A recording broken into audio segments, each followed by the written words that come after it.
Market లో invest చేసి మీ డబ్బులు డబుల్ చేసుకోవాలనుకుంటున్నారా? సుందరరామిరెడ్డి గారి లైవ్ సెమినార్ కి అటెండ్ అవ్వండి. నమస్తే రమ్మగారు. నమస్తే జయ. దసరా నవరాత్రి స్పెషల్ నైవేద్యాలు చేస్తా ఉన్నాం మనం. నాకు వంటకాలే వస్తుంది రమ్మగారు. వంటలు చేసి చేసి చేసి మన ఇద్దరు నైవేద్యం చేస్తా ఉన్నాం. మరి ఈ రోజు ఏం చూపిస్తున్నామండి? శాఖ అన్నం చేద్దాం. శాఖ అన్నం అంటే శాఖములు అంటే కూరలు రకరకాల కూరగాయలు వేసి ఉండేది.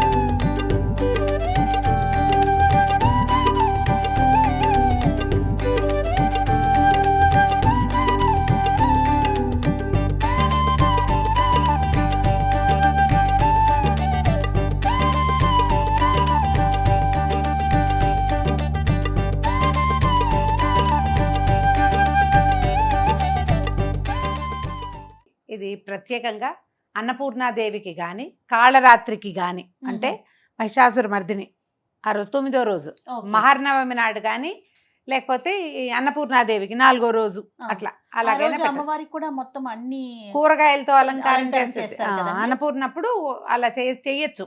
అంటే మనం ఏమన్నా శాకంబరిగా మనం అలంకరించవచ్చు అమ్మవారిని. మన పద్ధతి ప్రకారం చేసుకోవచ్చు. ఈ శాఖ అన్నాన్ని ఈ రోజున కానీ ఆ రోజున కానీ పెట్టుకోవచ్చు. దీన్ని ఏంటంటే ఒట్టి కూరలతోటి ఇది వరకు తీగూర అని చేసేవాళ్ళు. తీగూర అంటే ఇది ఎప్పుడు చేస్తాము? సంక్రాంతి రోజుల్లో గుమ్మడికాయ అన్నీ కలిపి కలగూర తీయగూర అలా చెప్పేవాళ్ళు. మనం కూరగాయల పులుసులో ఎక్కువగా అక్కడ దప్పలం కొంచెం చిక్కగా ఉండేలాగా అలా చేసేవాళ్ళం. దీన్ని అన్నంతో కలిపి శాఖములే అన్నంలో వేసేది. ఇప్పుడు సార్ట్ ఆఫ్ బిర్యానీ అనుకుందాం. కానీ మసాలాలు ఉల్లిపాయలు వెల్లుల్లిపాయలు ఏమీ లేకుండా చింతపండు పులుసుతోటి మనం సాంబార్ అన్నంలాగా చేసి నివేదన చేయొచ్చు. ఇదేంటంటే మంచి బలవర్ధకమైన ఆహారంగా చెప్తారు. బోల్డని కూరలు పప్పు అన్నీ పడతాయి.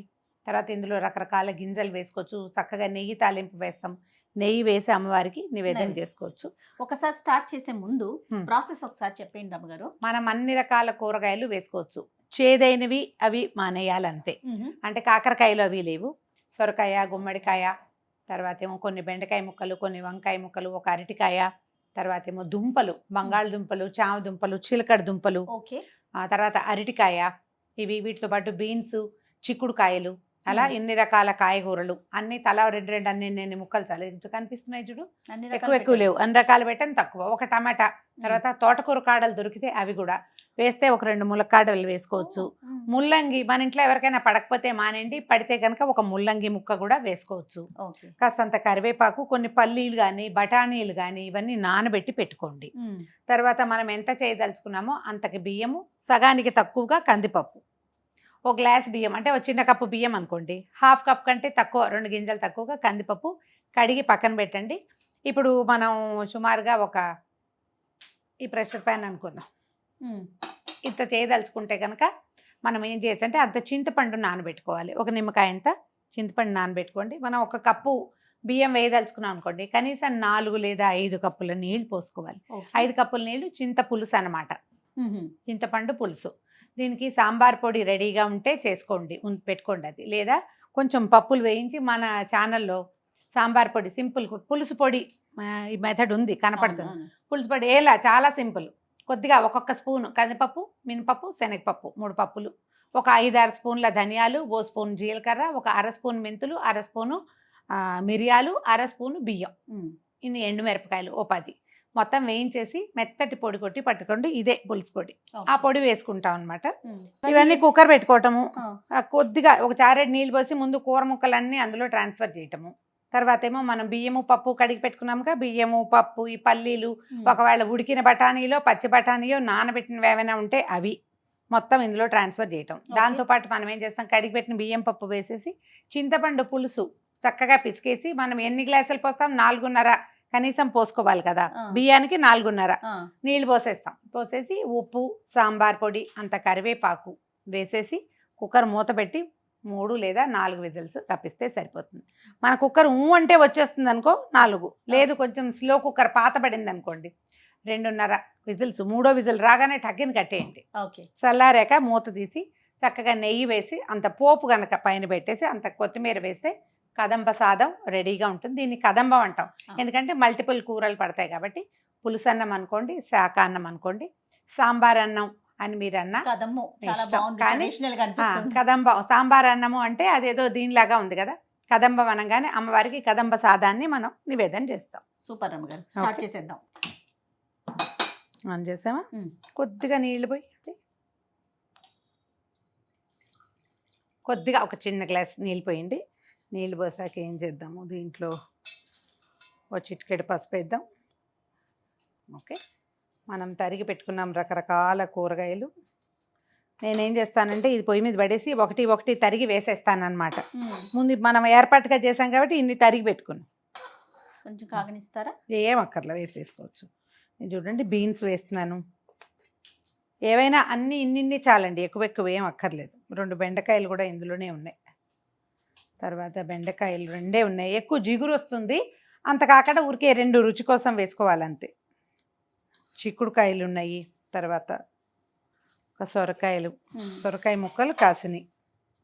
ఒక క్యారెట్, బీట్రూట్ వేస్తే రంగు మారుతుంది, వేయబోకండి.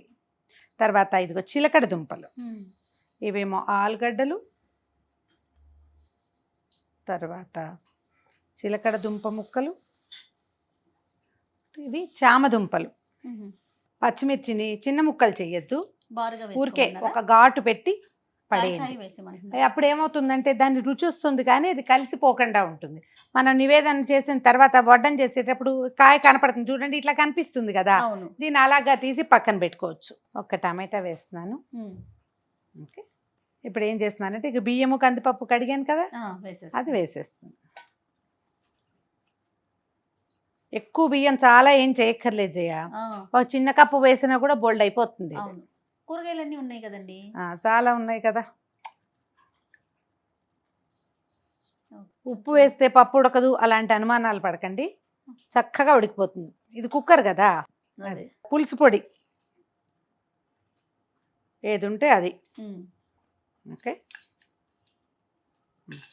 ఇవి 1కి 4 లేదా 4.5 కొలత పెట్టుకున్నాం కదా. అవునండి. ఈ పులుసు నీళ్లు పోసేద్దాం. చింతపండు పులుసు కొంచెం పలచగా తీసి పెట్టుకోవాలి అంతే. ఓకే.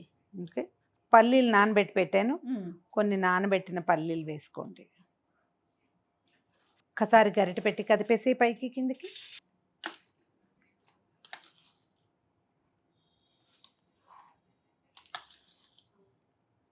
మంచి ఫ్రెష్ కరివేపాకు తుంచి దీంట్లో పడేయండి.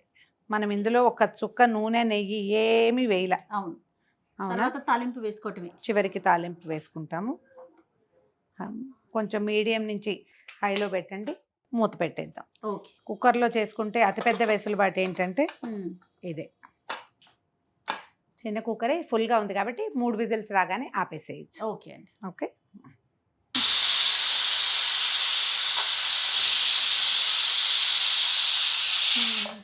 3వ విజిల్ వచ్చింది, ఆపేద్దాం. మీరు వేసిన కూరగాయలకి అన్నానికి ఇది పొంగి పొర్లిద్ది అనుకున్నా నేనైతే. కానీ సరిపడా నీళ్ళు పోసాము. కుక్కర్ మంచిది అనమాట, కొంచెం విశాలమైనది పెట్టుకుంటే సరిపోతుంది. మరి ఇంకదేగా చెప్పాలి, బంగారు కుక్కర్, అందుకని మాట రమ్మగారు కుక్కర్ అండి, అందుకని కుక్కర్ మంచిది అని చెప్పి ప్రమోషన్ చేసుకుంటున్నారు చూడండి. ఇంకా అయిపోయినాక మనం తాలింపు వేసుకోవటం రమ్మగారు. ఇది చల్లారంగానే దీంట్లో తిరగమాత పెట్టడము, కొంచెం కొత్తిమీర వేసుకోవటము, నివేదన చేసుకోవటం అంటే. ఇప్పుడు చూడు పచ్చిమిర్చి తీసేయచ్చు అని చెప్పైనా పచ్చిమిరపకాయ పైకి వచ్చేసింది చూడు. దీనికి ఏం చేయాలంటే మూకుడు పెట్టుకుని కొంచెం కొద్దిగా నూనె మరి కాస్త నెయ్యి వేసి చిన్న తాలింపు వేసి దీని మీద వేసేస్తే సరిపోతుంది. చాలా పోయి ఏం కదా, చాలు. నూనె నెయ్యి వేయండి, నెయ్యి వేస్తేనే బాగుంటుంది. దీంట్లో మీరు జీడిపప్పులు కూడా వేసుకోవచ్చు. మళ్ళీ పులిహార పప్పులాగా అక్కర్లేదు. సాంబార్ తిరుగుమాత పెట్టుకుంటాం కదా, మెంతులు, మినపప్పు, ఆవాలు, కొంచెం జీలకర్ర అవి వేసి కాస్త ఇంగు వేయటము, తాలింపు వేసుకోవటం, కాస్త కొత్తిమీర కట్ చేసి పైకి పరిచేసి దీన్ని ఎట్లా చూడు ముక్కలన్నీ పైకి వచ్చినాయి కదా, తిరగేస్తే ముక్క చెక్క కిందకి వెళ్ళిపోతాయి. నా మెథడ్ ఏంటంటే పచ్చిమిర్చి వచ్చేస్తుంది. అమ్మవారి నివేదనకైతే తాలింపు మొదటే వేసేస్తా కుక్కర్లోనే, మామూలుగా మనం విడిగా చేసుకునేటట్టయితే ఈ 2 పచ్చిమిరపకాయలు తీసి పక్కన పెట్టి తిరగమాత పెట్టేస్తాను. ఓకే. కొత్తిమీర వేస్తున్నాను దీని మీద. ఆ పోపు కూడా వేసేసి, కొత్తిమీర చేత్తో తుంచితే వచ్చే సాటిస్ఫాక్షను చాకుతో అవునా తరిగితే రాదు. ఎవరెవరు అలవాటుని బట్టి వాళ్ళు చేస్తారు. కానీ ఒక చిన్న స్పూన్ ఆవాలు వేయండి. దాల్చిన చెక్క కూడా వేసుకోవచ్చు, దీనికి మంచి సువాసన వస్తుంది. మీ ఆసక్తి ఉంటే కనుక, ఆ వాసన అదంతా ఉండాలి కదా. నచ్చితే కనుక వేసుకోవచ్చు. ఆవాలు చిట్టుపట్లాడుతున్నాయి కదా. ఒక చిన్న స్పూను మినపప్పు, కొద్దిగా జీలకర్ర, ఇంగువ. నివేదనకి కాబట్టి కొంచెం జీడిపప్పులు, కరివేపాకు మనం మొదటే వేసేసాం కదా. మీకు తాలింపులో వాసన ఇష్టం మీకు అంటే జయ యొక్క ఫర్మాయిష్తో వేస్తున్నాను, ముందు వేసేసాను. అలా అనాలన్నమాట.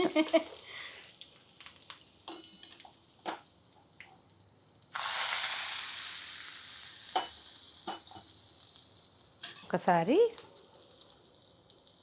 పెద్దగిరుతుంది కదా లేదా కలిపేసి ఇది లోపలికి, పోపు వాసన పోకుండా. చూసావా లూజ్గా కనపడుతుందా? అవునండి. పప్పు చక్కగా ఉడికిపోతుంది. దీనికి ప్రధానమైన పద్ధతి ఏంటంటే పప్పు బియ్యం ముందు నానబెట్టుకోవాలి. అవును. నానిన పప్పు చక్కగా బాగా ఉడుకుతుంది, కలిసిపోతుంది. ఒక ప్రసాదాలకే కాదు రమ్మగారు, వంటకి కూడా పప్పు ఎప్పుడు కానీ తిన్న నానబెట్టుకుంటే. అంటే ఒక మెథడ్ కూడా ఉంది జయ. ఆరోగ్య రహస్యం ఏంటంటే కందిపప్పు వీటికి ఆ పైన ఒక రకమైన పొట్టు ఉంటుంది. దానివల్ల చాలా మందికి గ్యాస్ ఫామ్ అవుతుంది. అవును. అదే అసలు కొంతమంది డాక్టర్లు ఆయుర్వేద వైద్యులు అయితే రాత్రి నిద్రపోయేటప్పుడు నానబెట్టుకుని పొద్దున వండుకోండి అంటారు.